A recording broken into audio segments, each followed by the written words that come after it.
यहाँ पर रहेंगे लोग आएंगे ना तो देखते हुए जाएंगे क्योंकि वो हुए हथियार है ना उनकी हाथ ना लगी मैंने बोला ऐसा कि वो बोला तो सब ऐसे बताया था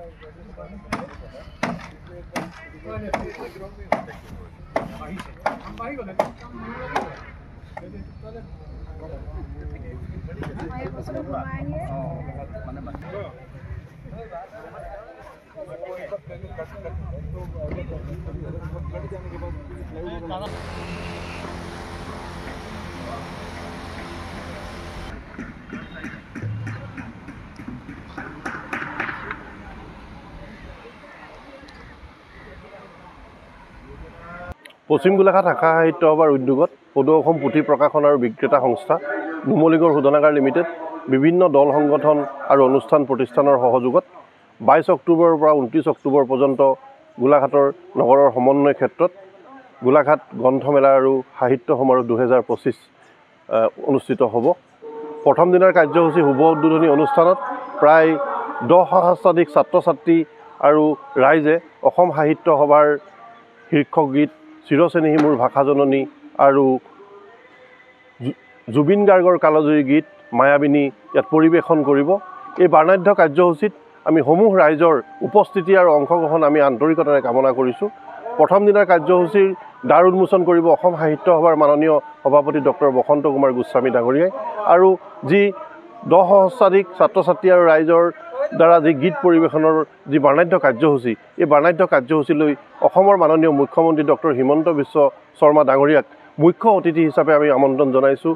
গোলাঘাট সমষ্টিৰ বিধায়িকা অসম চৰকাৰৰ বিত্তমন্ত্ৰী অজন্তা নেওগ ডাঙৰীয়ানী, অসম চৰকাৰৰ মাননীয় মন্ত্ৰী অতুল বৰা ডাঙৰীয়া, কেশৱ মহন্ত ডাঙৰীয়া, সৰুপথাৰ সমষ্টিৰ বিধায়ক বিশ্বজিৎ ফুকন ডাঙৰীয়াকে ধৰি অসম সাহিত্য সভাৰ বিষয়ববীয়া কৰ্মকৰ্তাসকল, গোলাঘাটৰ বিশিষ্ট নাগৰিক এই কাৰ্যসূচী উপস্থিত থাকিব। আৰু প্ৰথম দিনাৰ বিয়লি ভাগত আমি গোলাঘাটৰ প্ৰায় 2 শতাধিক জ্যেষ্ঠ নাগৰিক, লেখক, পাঠক, অনুষ্ঠান প্ৰতিষ্ঠানৰ প্ৰতিনিধিক আমি আদৰণি অনুষ্ঠান আয়োজন কৰিছোঁ আৰু বিশেষ সম্বৰ্ধনা অনুষ্ঠান আয়োজন কৰিছোঁ। এই বিশেষ সম্বৰ্ধনা আৰু আদৰণি অনুষ্ঠানত গোলাঘাট নগৰকে ধৰি ইয়াৰ পাৰ্শ্বৱৰ্তী এলেকাৰ জ্যেষ্ঠ নাগৰিকসকলক, বিশিষ্ট নাগৰিকসকলক, অনুষ্ঠান প্ৰতিষ্ঠানৰ প্ৰতিনিধিসকলক আমি আমন্ত্ৰণ জনাইছোঁ। আমি পাৰ্যমানে তেখেতলোকক শ্ৰদ্ধা জ্ঞাপন কৰাৰ এক কাৰ্যসূচী গ্ৰহণ কৰিছোঁ। ঠিক তেনেদৰে আমি 24 অক্টোবৰৰ পুৱা ভাগত গোলাঘাট জিলাৰ সাংবাদিকসকলৰ আৰু গণতান্ত্ৰিক সংগঠনসমূহৰ নেতৃবৃন্দৰ এক আদৰণি অনুষ্ঠান অনুষ্ঠিত কৰিছোঁ আৰু গোলাঘাট জিলাৰ আমি সমূহ সাংবাদিকক এই অনুষ্ঠানলৈ আমন্ত্ৰণ জনাইছোঁ। গণতান্ত্ৰিক সংগঠনসমূহৰ নেতৃবৃন্দক এই অনুষ্ঠানলৈ আমন্ত্ৰণ জনাইছোঁ। আমাৰ 26 অক্টোবৰত শিশুৰ দিন অনুষ্ঠিত হ'ব। এই শিশুৰ দিনত বিভিন্ন ধৰণৰ প্ৰতিযোগিতা অনুষ্ঠিত হ'ব আৰু সেই অনুষ্ঠানত অসম সাহিত্য সভাৰ মাননীয় প্ৰধান সম্পাদক দেৱজিৎ বৰা ডাঙৰীয়া বিশেষভাৱে উপস্থিত থাকিব। তেখেতে সেই দিনটো উদ্বোধন কৰিব। ঠিক তেনেদৰে নুমলীগড় শোধনাগাৰৰ পৰিচালন সঞ্চালক ভাস্কৰজ্যোতি ফুকন, নুমলীগড় শোধনাগাৰৰ মুখ্য মহাপ্ৰবন্ধক ডক্টৰ কাজল শইকীয়া ডাঙৰীয়া আৰু বিশিষ্ট সাহিত্যিকসকল অসমৰ এই 8 দিনীয়া কাৰ্যসূচীলৈ আমি আমন্ত্ৰণ জনাইছোঁ। আহক এই গোলাঘাট সমন্বয় ক্ষেত্ৰত আয়োজিত গোলাঘাট গ্ৰন্থমেলা আৰু সাহিত্য সমাৰোহৰ 8দিনীয়া বিস্তৃত আৰু বৰ্ণাঢ্য কাৰ্যসূচীত আমি সকলো অংশীদাৰ হওঁ।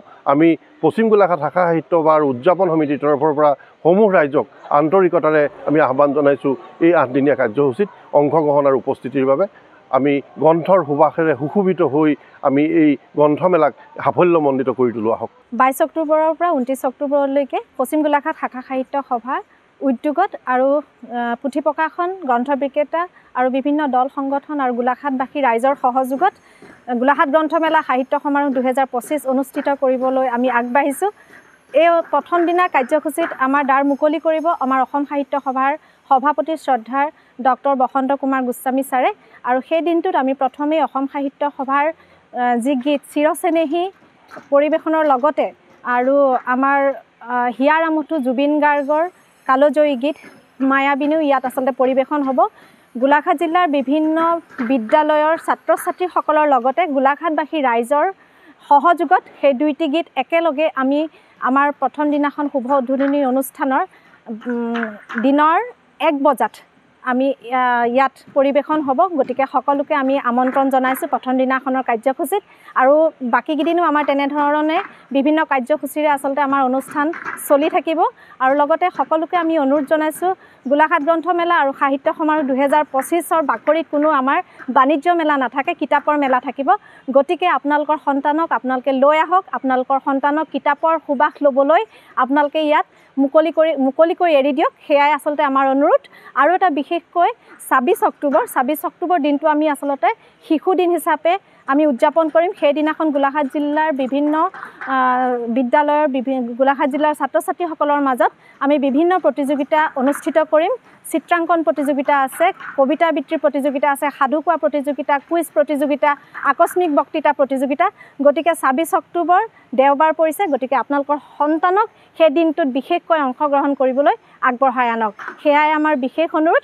গতিকে গোলাঘাট গ্ৰন্থমেলা আৰু সাহিত্য সমাৰোহ 2025লৈ আপোনালোক সকলোকে আমি আদৰণি জনাইছোঁ আৰু আহি দলে বলে আমাক সহযোগিতা আগবঢ়াবলৈ আমি অনুৰোধ জনাইছোঁ। আচলতে আমাৰ লগত বহুতে যোগাযোগ কৰি আছে যিসকলে গ্ৰন্থমেলাৰ বাকৰিত গ্ৰন্থ উন্মোচন কৰিবলৈ বিচাৰে তেখেতসকলক আমি আমাৰ গোলাঘাট গ্ৰন্থমেলা সাহিত্য সমাৰোহ 2025ৰ উদযাপন সমিতি নহ'লে পশ্চিম গোলাঘাট শাখা সাহিত্য সভাৰ সম্পাদকৰ লগত আমি যোগাযোগ কৰিবলৈ অনুৰোধ জনাইছোঁ। আৰু যেনেদৰে তেওঁলোকে সুবিধা বিচাৰে আমি তেনেদৰে তেওঁলোকক সেই গ্ৰন্থ উন্মোচনৰ বাবে আমি সুবিধা কৰি দিম। ইতিমধ্যে আমাৰ ওচৰলৈ কেইবাখনো গ্ৰন্থৰ উন্মোচনৰ বাবে আমি আহিছে, আমি তেনেদৰে সুবিধা কৰি দিছোঁ।